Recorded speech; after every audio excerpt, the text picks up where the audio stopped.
Hi guys and girls, Zypho here with a little Amstrad special to end the year.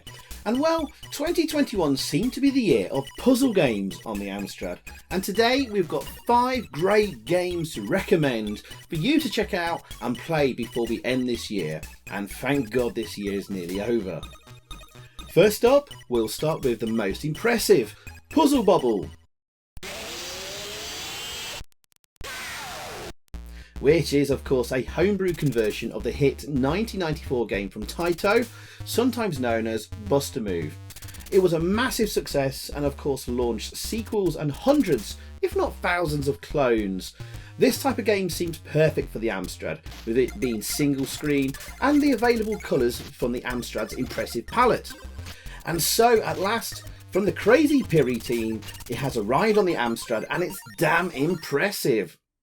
Now, I wouldn't say this was intended to be arcade perfect. Indeed, the game goes its own way with themed backgrounds and music from other famous Taito games. And whilst the physics of where a bubble lands or sticks isn't quite the same as the arcade, actually making the game a little easier, it's still the game we all love. And it looks, sounds and plays fantastically. Finding fault beyond the sticky balls seems like nitpicking. Indeed, perhaps I'd like the pointer to move left and right a little faster, and there's a bum note in the Chase HQ music that gets on my nerves. Otherwise, this is a 9 out of 10 conversion. And the good news is they're apparently working on a new revised version to address some of those minor issues. Right now though, it's still a must play. So well done to the Crazy Piri team. Next up is the incredibly addictive Gem Jam, the first game from the clearly talented Arnold under the developer name of Leosoft. Now, we've all seen this kind of game before, especially on mobile devices. It's match-free of the same type to clear them and carry on for as long as possible. But where Gem Jam shines is in its lovely presentation, graphics and music, and especially the slick gameplay, which is fast and furious as you race against the clock. What I especially love is how the music speeds up as the timer gets low to instill more panic and anxiety. We have some lovely presentation and several different tunes for the title screen, in-game and the high score table. There's options to change the tile themes and the game speed too. Gem Jam will also save your high scores to disc. But I found this horribly addictive and I love it. Indeed, I found myself playing for ages just to record a little bit of footage just for this video. Highly, highly recommended. For our third game, we have the simply named Josh from Philip Moulin under the alias Retropoke. This again is a single screen affair and a format we've seen before in other games, where you have to push blocks into other blocks to destroy them. Except that when you push them, they will continue moving in that direction until they hit another item or intended block. You can also go and destroy monsters by walking over them, but that takes more steps, and the game counts how many steps you took to complete a level. So maybe you might have to do it in as few steps as possible to unlock some things maybe. You'll also need to find and store up keys for later levels, giving a bit more depth to the game. The graphics are simple but nicely done and colourful, but there's minimal sound effects and no music once past the intro screen, and the text is all in French. However, non-French speakers should be able to understand what is happening. And this is a well-produced game, but I found the controls a little oversensitive, meaning mistakes can easily be made, like you accidentally falling into a pit, or you push an item you didn't mean to, soft locking yourself, etc, etc. Still, it's well worth a look, and I do like how the game will save your scores to disc for each level too.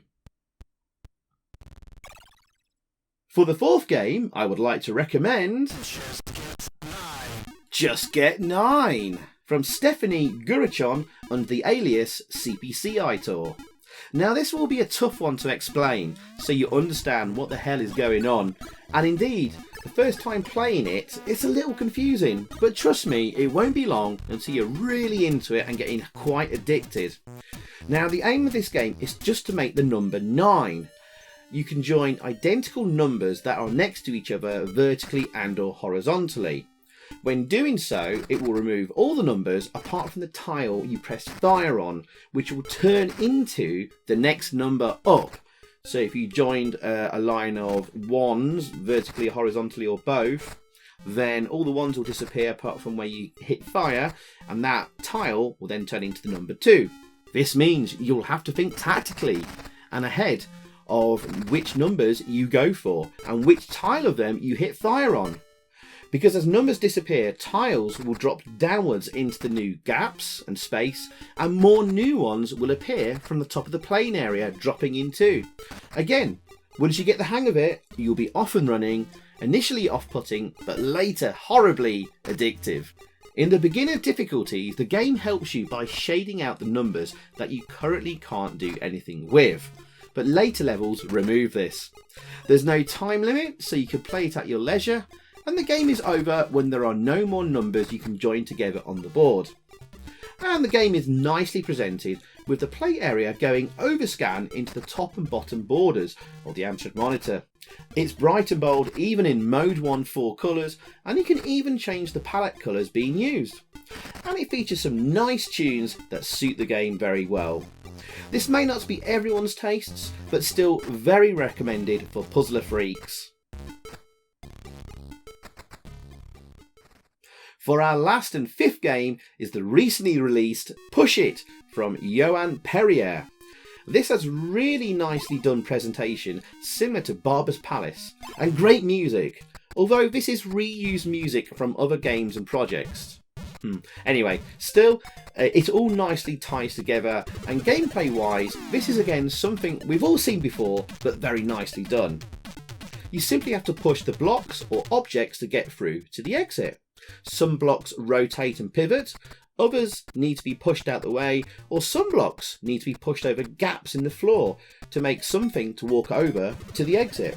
Things spice up in the later levels where, again, a bit like Barber's Palace, you have a second character joining in, which you can switch between by pushing the fire button, and you can work collaboratively to get through a level, but both of them do have to escape. Now the controls are spot on, and it's a delight to play, moving really fast and smoothly. And whilst nothing unique, a good game is still a good game. So lastly, if you're looking for clones of Sudoku and Ishidu, may I recommend from, again, 2021, Amsdoku and the Enchanted Stones of Cameronne. Both released this year and also very nicely done.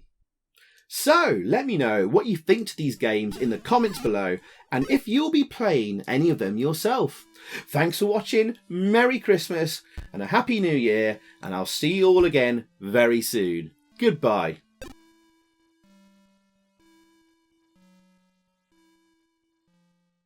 So thanks for watching, guys. I hope you enjoyed that. If you did, please click a like below, leave a comment, and also subscribe if you haven't already. And over that way, there's another video for you to check out. Zypho, out.